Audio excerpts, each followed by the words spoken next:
Greetings and salutations, friends. Welcome back to another video. If you're new around here, my name is Nicolas Chae. I make videos about photography, lifestyle, tech, and a bunch of other things. But today we are talking about what's on my iPhone 2020. For some reason, a lot of people are interested in these types of videos. I don't personally understand why, because to be honest, my phone is not that interesting. But there are a few apps that help me with a bunch of different things, whether it's productivity, photo editing, social media, and just lifestyle in general. So today I'm just going to run through those apps. And yeah, hopefully you find something new and interesting. So first, we are going to start off with my lock screen, which is a picture of my beautiful girlfriend and I. We took this while we were in New York. It's a really great photo. I think we both look super cute. Opening up my phone, honestly, my home screen is pretty bare. I have the essential default apps on there. Nothing crazy that I really need to talk about here. Obviously, I have a lot of emails that I need to read, but to be honest, my email organization skills are not on point. Obviously, I have Instagram, which I use on the daily to just browse social media. I do have a film photography account called @ChampaignChae. To be honest, I haven't used this a ton, so I will definitely try and post a little bit more. On the bottom, I have the apps that I use the most, which are going to be my phone, because obviously I need to make calls, Safari, messages, and Spotify. If you guys haven't followed me on Spotify, I will have it linked in the description down below, but this is definitely my go-to choice for listening to music. I just think it's a lot more intuitive to use than Apple Music. I'm able to easily switch between my phone, my Echo, and my computer, which is super clutch. Moving over to the second page, to be honest, I'm a person who likes to keep all my apps in folders. If you're the type of person to have everything on one screen, to be honest, I probably can't trust you. Now, I will dive into detail on more of these apps, but recently during quarantine, I have found myself playing a lot more video games lately. But recently, I checked out this new RPG game called Raid Shadow Legends, and let me tell you that the graphics are absolutely insane. Especially playing on my iPhone XS Max, the gameplay is pretty intuitive, and in all honesty, I'm not the type of person who plays too many games on my phone, but when I do, I tend to prefer RPG games, which basically means you have a campaign and you can go to a specific character and you have quests and a campaign to go through. You can also play Raid on both mobile and desktop. It also has a daily login rewards program from new players. Each day you can claim your free rewards from energy refills, silver, and gems to shards, and you get a free barbarian legendary champion, which is the Sizzle of the Drake. In all honesty, guys, it's a pretty fun game to play, especially when you guys have so much time on your hands. Go to the video description, click on the special links, and if you're a new player, you will get 100,000 silver plus one free champion slasher. All this treasure will be waiting for you here, and the rewards will be available only for the next 30 days.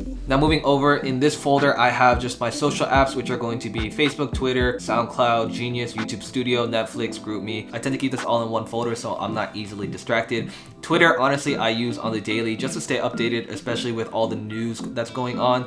But if you want to catch up with me on Twitter, my @ is Nicolas Chae. It's pretty fun, just to catch up on some memes. Facebook, I use to just check in with my friends and family. YouTube Studio is probably one of the apps that I use the most because I like to check my analytics on the go. It just helps me keep track of things like my views, subscriber count, reply to comments is super easy on here. So yeah, if you're a YouTuber, I highly recommend having the YouTube Studio app. Genius is also one of my most favorite apps because I am one of those persons who like to learn all the lyrics of a song. So anytime I have a song that I like, I will basically just go to Genius, look at the lyrics, and try and memorize all of them. Next up, in some productivity folder, I have some apps like Blackboard, which I use for school. So I do have this app called Blinkist, which I featured on the channel before, but it's actually a great way for you to stay informed. It basically offers little blinks, which are like condensed versions of books that you can easily listen to and gain new information. They basically have a bunch of different audiobooks on a variety of categories, so if you're interested in learning more during this quarantine, definitely check out Blinkist. Another productivity folder, I have my Google Drive, Google Photos, Translate, Docs, Sheets, OneNote. These are the apps that are basically interconnected between my phone and my computer so that I'm able to easily access my documents, my photos. Anytime I have a file that I need to store online, I'm able to access it from my phone, which is super handy as well. The Alexa app is also super useful because I have a lot of smart things in my room, so I'm able to activate it via the app or by saying it. I have this plug which I can just turn on right here and it turns on both of these lights. Photo and video folder, I have the apps that I use to edit my photos. The first one is obviously going to be VS Go. I can't deny that it is a pretty good app to edit your photos with, and yeah, I think the filters are honestly not bad compared to Instagram filters, and it probably is my go-to photo editing app for mobile devices. Now, this app called Unsplash is one of my favorite apps that I use as a photographer because it's basically a collection of photographers' images, and the photos that you see from here are insane. If I'm struggling to find inspiration, I'll just scroll through some of these photos and be instantly inspired because these guys are on another level. These are super high quality photos that you can also save as wallpapers. And Unfold is something I use for my Instagram stories. There are tons of apps out there, but this has just become my preferred one because it's super intuitive and allows you to add captions, multiple photos on one. You're also able to purchase additional filters, so it's just something that is super easy to go to. I really like the aesthetics of it. For Instagram stories, definitely recommend checking out Unfold. travel, these are obviously apps like Lyft, Uber, Transit, Via, Bird, because I love birding around. Nothing too crazy there. Finance, these are going to be my Chase, my PayPal, StockX,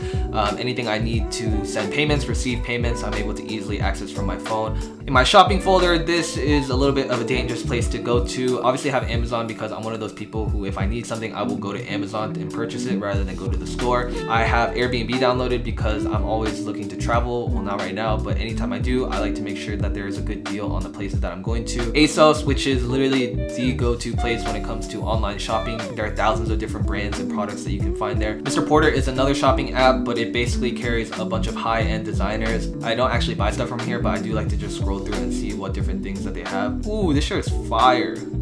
Another shopping folder, obviously the OVO app, which if I think about it, this is definitely my favorite app on my phone because look at these products, they're so sexy. Every Friday at noon they release new products, so this is their most recent drop. Ooh, that's hard. Damn, I should have bought this shirt. If you are a Drake fan or if you enjoy OVO products at all, you have to download the OVO app. Now, Grailed is one of the apps that I do most of my hypebeast streetwear shopping because there are tons of different sellers out there with a bunch of different brands. So anything you're looking for, Supreme, Balenciaga, Acne Studios, Louis Vuitton, North Face, Supreme. They have so many different people that are reselling that if you need anything, you can literally probably find it on Grailed. Food and drink, Chipotle app, which is actually super clutch. I have my order pre-saved, so anytime I'm craving Chipotle, I will literally just press like 2 buttons and it's going to be ready for me to pick up, and super close to my house, so having Chipotle app is pretty dangerous. Entertainment, I'm not even gonna lie, I do have TikTok. I've been binging, scrolling through TikToks for however many days this quarantine has lasted because honestly it's just pretty fun and interesting to see what different creators are up to. I do have Draw Something, which is a pretty good game to play with your friends. I'm sorry, Adriel's been waiting for 14 days. Like I said, guys, I'm not one to play games a lot. In all honesty, guys, that's probably going to wrap it up for what's on my iPhone. Like I said, I really just use my phone for the basics, whether it's calling someone, texting, going on social media. I don't like to spend too much time on my phone because I'm sure many of you guys know how it can be an endless trap where you just keep on scrolling. So when possible, I do definitely recommend limiting your screen use time and turn that into something more productive. If you enjoyed this video, make sure to drop a like down below. Head to the link in my description to check out Raid Shadow Legends. Like I said, if you're looking for a fun way to kill time, you definitely can't go wrong by downloading this app. That's gonna wrap it up. Make sure to drop a like down below, subscribe if you want more videos like this, and don't stress, finesse. Peace.